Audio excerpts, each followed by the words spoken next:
What is up, everyone? Welcome to round 6, the semifinals of the Portland Monthly Premodern Paper Magic Afternoons May 2024 tournament. We got a couple of great decks, so without further ado, let's jump into the deck list. First up, we have Chris on Enchantress. Yes, our previous month's champion is back in the top 4 with Enchantress again. He was sneaking through games not on camera and obviously did well enough with what I think is a pretty close 75. The only major difference in the main that I can see is a Words of Wilding, which is an enchantment that when you pay 1, next time you draw a card, create a 2/2 green bear token instead, which for a deck that draws so many cards could definitely get out of hand. So maybe we'll be lucky and see that come into play. But for those of you that missed last month's matches where Chris was playing, this is very much an Enchantress pillow fort deck. Its main goal is to accrue tons of value, draw tons of cards through its 8 Enchantress abilities, and eventually just win the game either through opponent's concession, which happens more than you think, a combo of Parallax Wave and Opalescence to remove all opponent's creatures, now the new Words of Wilding, or just basically overwhelming sheer value of card draw. Overall, a very strong list, so let's see who he's playing against. Next up, we have Jack on Blue-Red Tinker Mud, and for those of you that missed the last few rounds where he's on camera, this is very much a prison stacks list that uses blue and red for arguably the best 2 artifact cards in the game, well, in the format at least, Goblin Welder and Tinker. Goblin Welder lets you recur your best artifacts, and Tinker lets you go find them. Together, they create just an immense value, including a combo win with Phyrexian Devour and Altar of Dementia, but that is not always the win con, as Jack just has enough big artifacts like Masticore and Triskelion to get the job done that way. All right, so we got control versus control.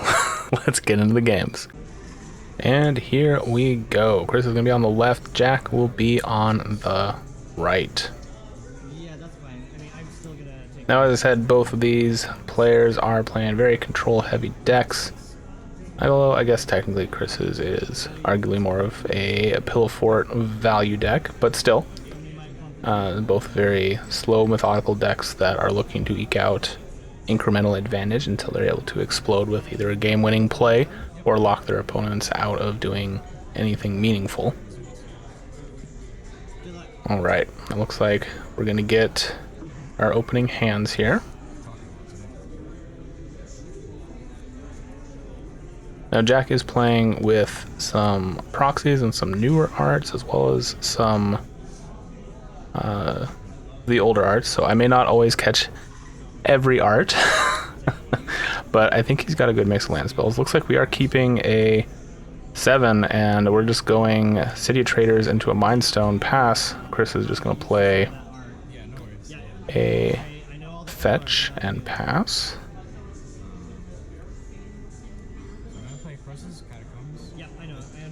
Alright, we're getting one of the layer bounce lands. And play out a Thran Turbine and go.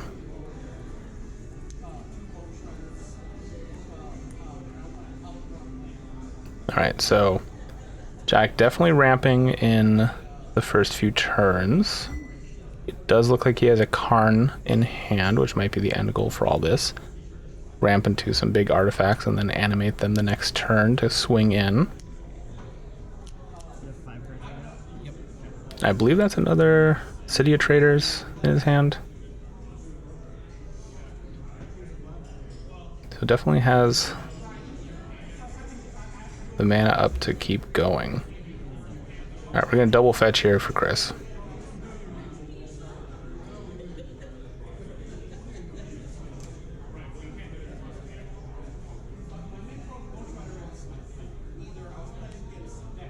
Probably just get in Forest and Plains, I'd imagine. Get that white mana just in case.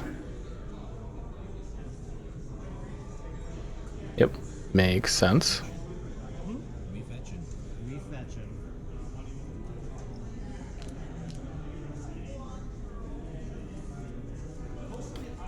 See, I think Jack may also have a Goblin Welder in hand too,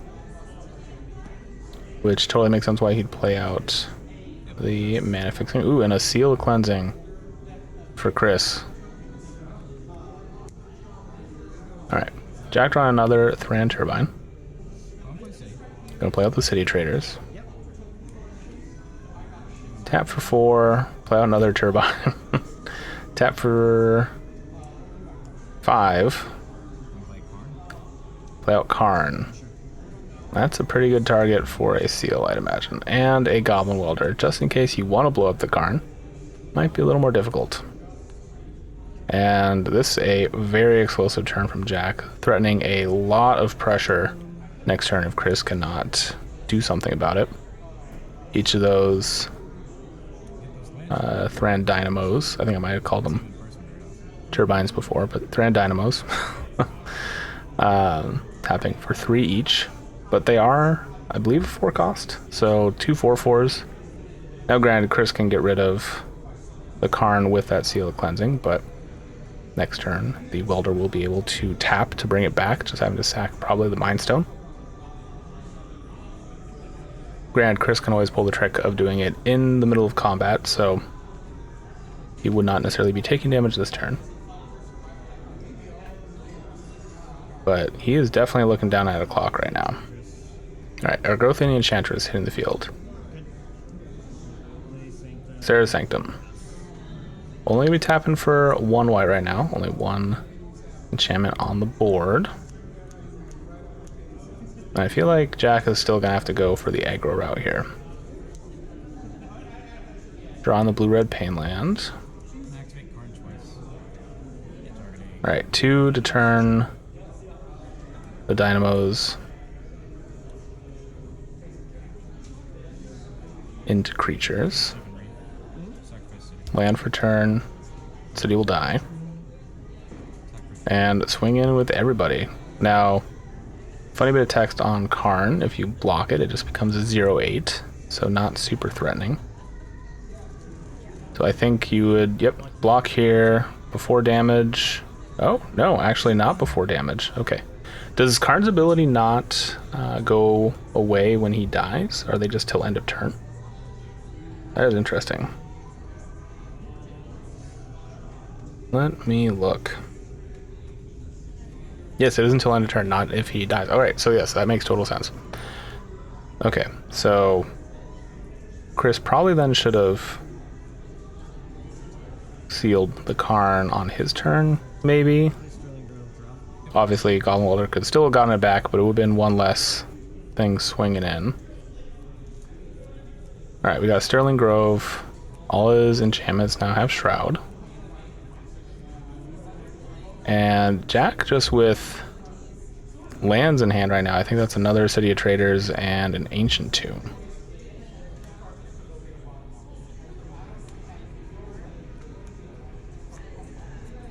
And draws another land, definitely flooding out here. A little bit frustrated. Would love to see more high value artifacts.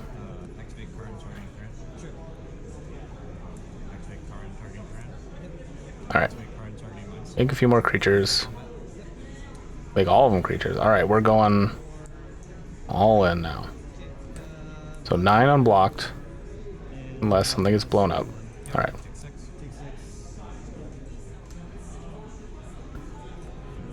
Just taking 5. Drop into 4. Here you go. And Jack doing a good job of keeping Chris off tempo here. Chris really needing to start hitting a mass of enchantments. That Growth Enchantress hasn't drawn anything yet.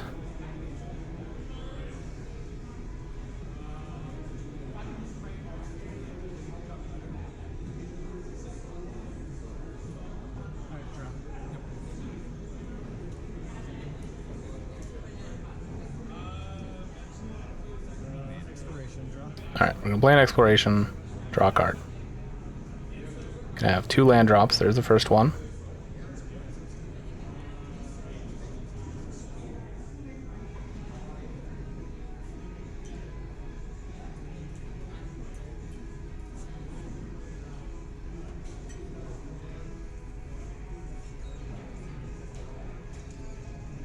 Thinking through what he wants to play out next. I think he does.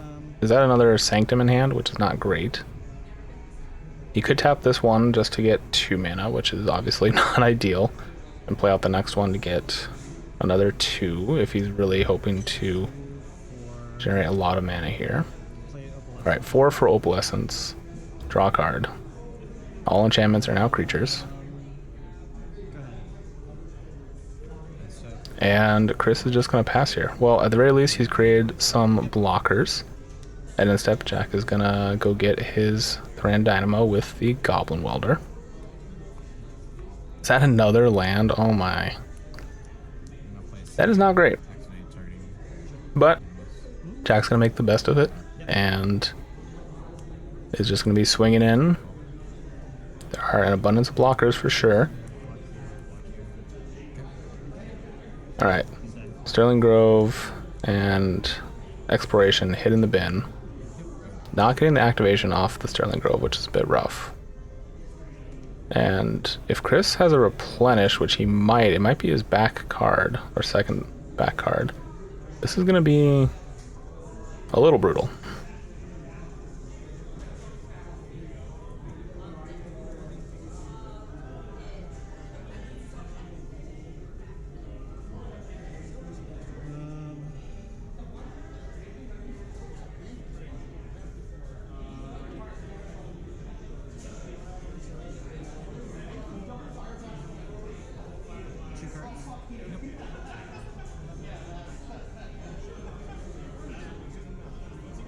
Thinking through the lines.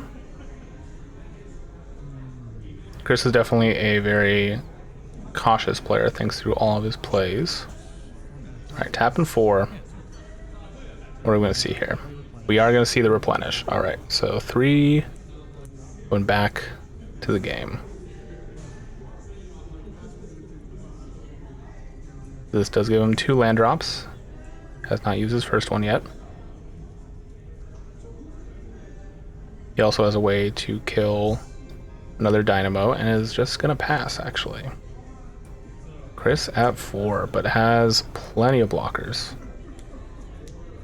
It is a Tangle Wire,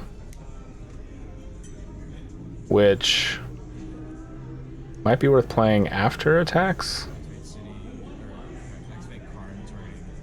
Alright. Doing the same thing as before, animate the Dynamos.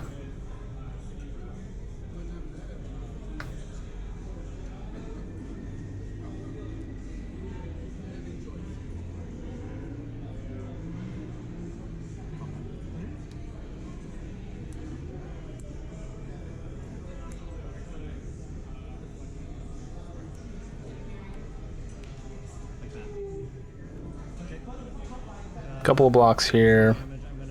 Before damage, actually going to take advantage of Sterling Grove.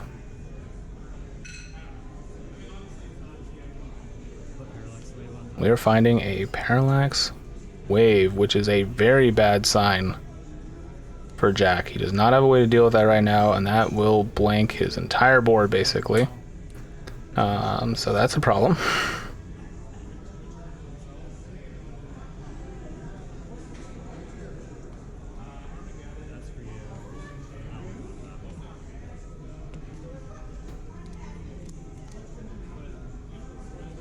Alright. And Jack, with just a bunch of lands in hand, can't do much else other than bring back the Mind Stone. That's fine. Yeah, you can do that. Yep. Gonna crack it. Yep. Looking for something. Yep. That's a Sphere. It's not great. And we're just gonna scoop and go to game number 2. Alright, well, Jack's seeing the writing on the wall there. Not having a way in hand to deal with what is essentially an infinite creature removal combo with Parallax Wave and Opalescence. For those of you not aware, you can stack the triggers so that Parallax Wave exiles itself, thanks to Opalescence turning all enchantments into creatures. And with that trigger on the stack, you can hit all of your opponent's creatures. So basically, Jack will never have a board again. So unfortunately, Izzet, or blue-red, not really known for dealing with enchantments, and I'm not sure how much counter Magic Jack actually does have in the sideboard, so this might be a bit of a tough one. I think he... Actually, I don't know if he has any Nevin's discs. So he might just want to try and be faster or lock his opponent down. I do see a Tangle Wire. That might be good enough. Alright, City of Traders pass. And both players ramping with 2 mana on turn 1. Now Jack does have another City of Traders, which he's going to play. Okay, so we have 4 mana. What are we doing with 4 mana? We are playing out... Is that another Thran Dynamo? I really can't tell. I'm going to say yes. And then playing out a Sphere of Resistance. This is pretty great. Obviously, he would have loved to have played it turn 1 to prevent Chris from ramping as well. But still, it's going to be a bit of a clock in terms of, well, lengthening the clock. Which is exactly what a mud deck wants to do. It definitely wants to stall your opponent out with effects like Tangle Wire and Sphere of Resistance and, well, Winter Orb, of course. So the sooner Jack can see one of those, the better. Alright, Chris is going to fetch here. Now, unfortunately, Chris does have a good amount of artifact removal in his deck. And... well, actually, maybe doesn't have a seal in hand. Alright, grabbing a forest. So to me that says no seal, obviously. Which is a good sign for Jack. But what does come out here? I would imagine some kind of Enchantress ability to try and draw into a seal soon. There is a Replenish, I believe. Alright, yeah. Argothian Enchantress hitting the board.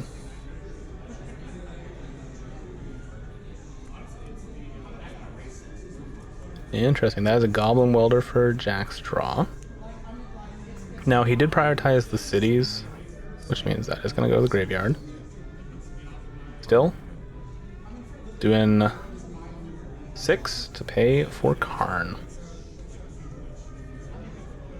And Jack looking in a very good spot here. Alright, Chris is ramping, paying 2 to ramp some more, gets to draw a card.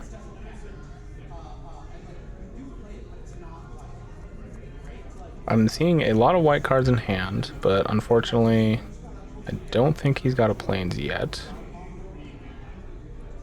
Oh, he does have a Sarah's Sanctum, though, it looks like, so. There we go. Alright. Tapping for 5 total? 4 total. Alright, gonna play 3 for the seal. He did find one. Still has 1 floating.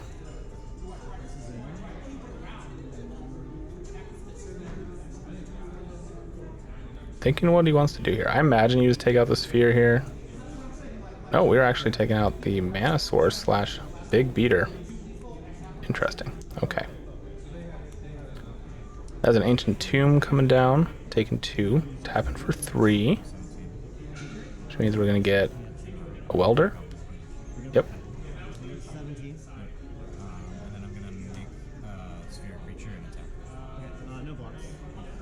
And using that floating mana, because the Welder will only cost 2. To get a little chip damage in. Take 2. Ooh, I think that is yet again more ramp. Chris drawing very well here.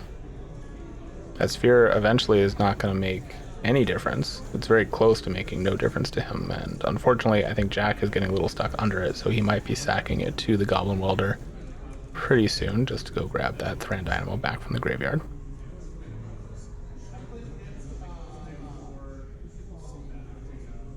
Maybe not before swinging in with it to try and get some chip damage through. Sphere makes unmasking very difficult.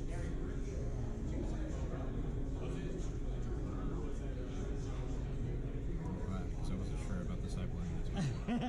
No, it's good. It's good. It's good. It's definitely good. So I can play. Okay, so I'm gonna just map this out.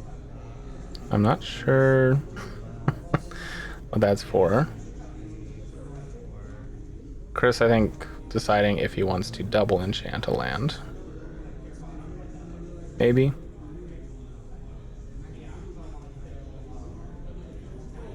At that point, you did kind of just give away what it was, maybe, so...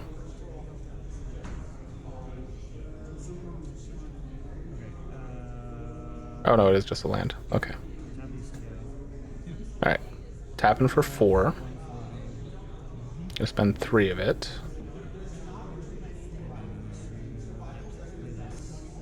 For another Enchantress. Alright, land a forest.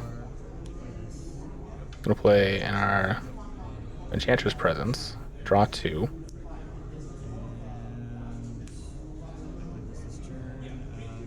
And a pass. And at this point, it's looking pretty grim for Jack. Chris with 3 Enchantress effects on the board, and Jack not having enough mana, not having enough big threats in hand either, I don't think.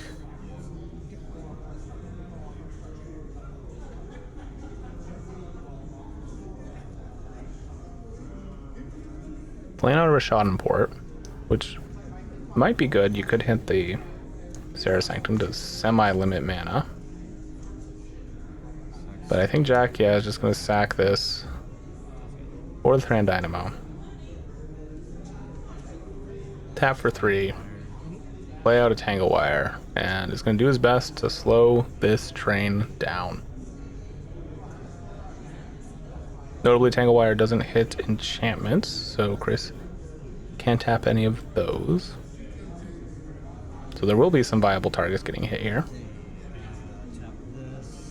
2 creatures, a land, and 1 of the enchanted ones.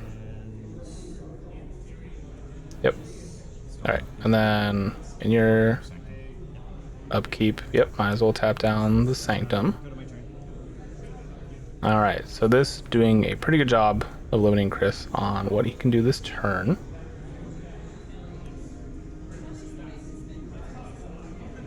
Will still be able to make his land drop. He's got at least a forest in hand.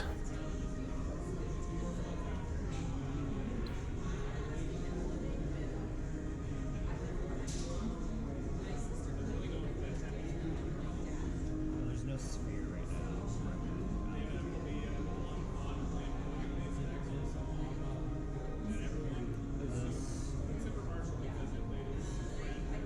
Play presence, drop 3.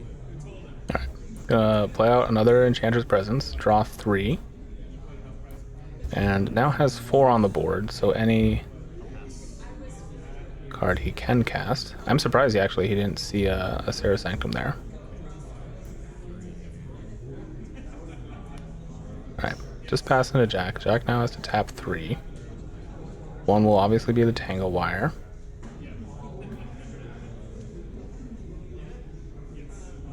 Does Jack not have any other cards in hand? That does kind of limit what you can do.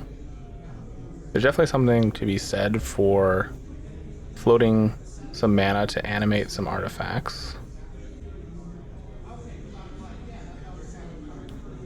And even not tapping the Tangle Wire just to attack in with it, thanks to Karn. Chris has no blockers right now.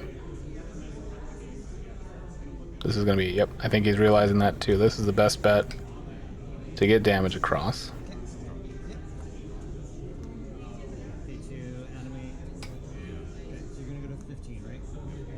Oh, maybe not realizing you could do that. Okay, he did do that. Cool.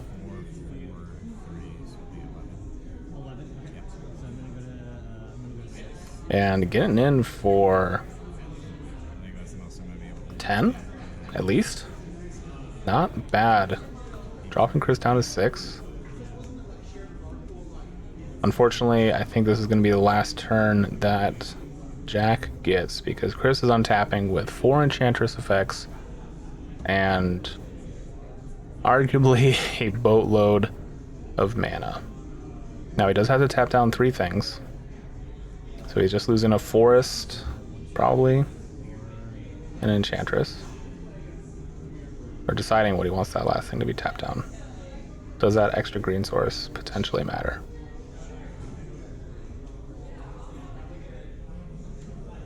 Nope, we are going to tap it down. Okay. Draw. Draw for turn.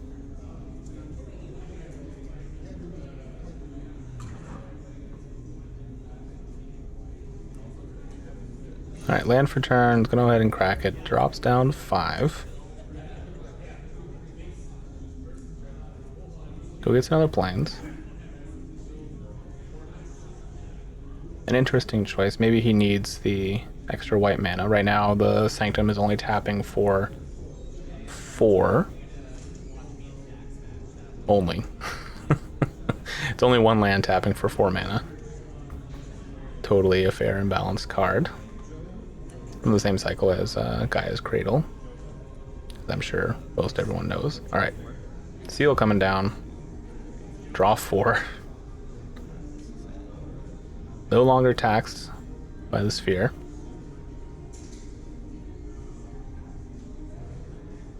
And Chris with a grip of cards.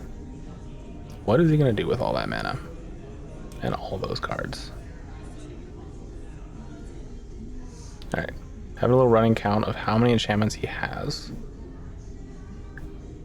Trying to get the max value out of his Sarah's Sanctum. Tapping for 5.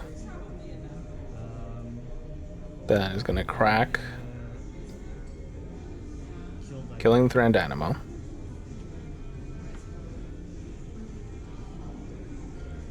Still has 6 floating. Now 8 floating. Now 6. Now 8. Now 9.